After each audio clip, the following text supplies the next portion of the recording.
Hey everybody, this is Jacob doing a video on Splitgate, and this video is mainly going to be about the problem I had with Splitgate and why I played for about 2 weeks and suddenly stopped, and what I think Splitgate 2 needs to do to keep me and everybody else playing. The very first time I ever played Splitgate was back in 2021 on console, and I didn't actually know much about Splitgate, but it was a free-to-play game and I was playing a lot of Apex at the time and I was looking for a new game to play. But I downloaded the game and thought the game was fun, but immediately realized the game is basically just Halo with portals. And not just a little bit like Halo, but from the movement, the weapons, the health mechanic, most of the game modes, the way the map works, the levels. So much like Halo, even when you get a kill, you heal.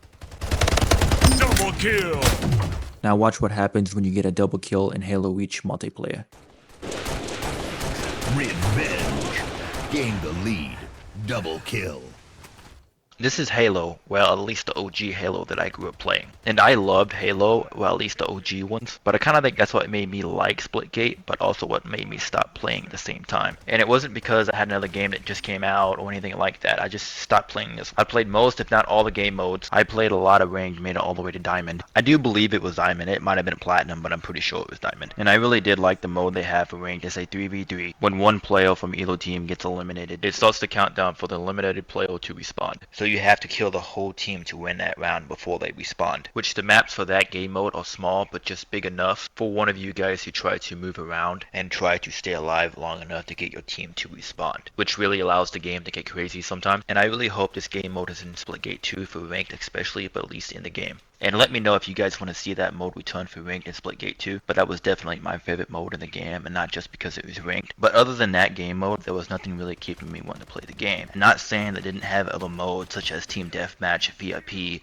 that's another one that I really like. But unlike Splitgate, Halo had a good campaign, good story, good characters, and had a lot of different vehicles that you could drive, such as the tank, the Ghost, and a whole lot more, which was available on campaign and even multiplayer. But Splitgate has none of that. It's just an FPS arena shooter, and that's what it should be. But let's talk about another thing that's really important in an arena shooter, the map design. I never really cared about what map got selected, because to me they all kind of looked and felt the same. Now I'm not necessarily saying they were bad. I just think the map designs were mediocre at best. Like a scale of 1 to 10 on the map design, I'd probably give it a 5. But from what I've seen of the maps on Splitgate 2, they do look pretty good, but you really can't tell about the maps until you actually play it. Another problem with Splitgate, it didn't have enough unique gameplay mechanics. The only somewhat unique thing about it was the portals. There was really no unique weapons, no unique gadgets. In Splitgate 2, I want a lot more unique abilities and gadgets. When I say unique gadgets, I'm talking about something where you have like a portable wall. Like where you can kind of throw it or set it down and kind of make your own spot to portal to. Get some stuff like that, that way you can kind of create some high IQ plays and be really creative about how you play.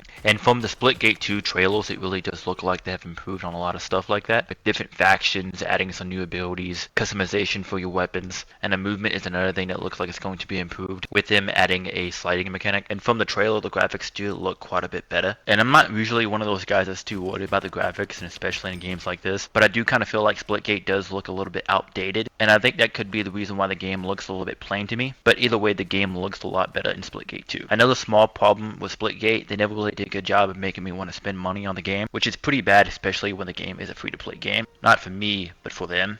Another reason why it's kind of important to have good customization options in games like this, kind of gives you a sense of immersion. And I don't know, I guess I never really did play around with the customization options in this game, but it's kind of my point. And another thing that I want to talk about is I was watching a video about the downfall of Splitgate, and a couple of videos mentioned that it was a high skill cap game, and that's part of the reason why a lot of people left the game. I highly disagree with that. I mean, that's not why I left the game. Let's talk about some games that are doing pretty good that require a lot of skill, such as Rainbow Six Siege and the Finals. And when I was playing that game, I had a friend play with me one time, and he didn't like it because he said the game was too hard. But I would still say that most people that play FPS games, especially arena FPS games, like this one, ain't gonna stop playing the game because of a high skill gap. I just don't see it. And they have said that Splitgate 2 is going to require a high skill calling, maybe even more so than Splitgate, which makes sense considering they're adding like sliding abilities and gadgets and all that. I think the game having high skill cap is good. Now, I did see some stuff about people complaining about the camping in the game, and I did experience that a little bit once I made it to Diamond with people holding angles and spamming portal. Maybe with that sliding mechanic, maybe it'll make it well it's not as much camping.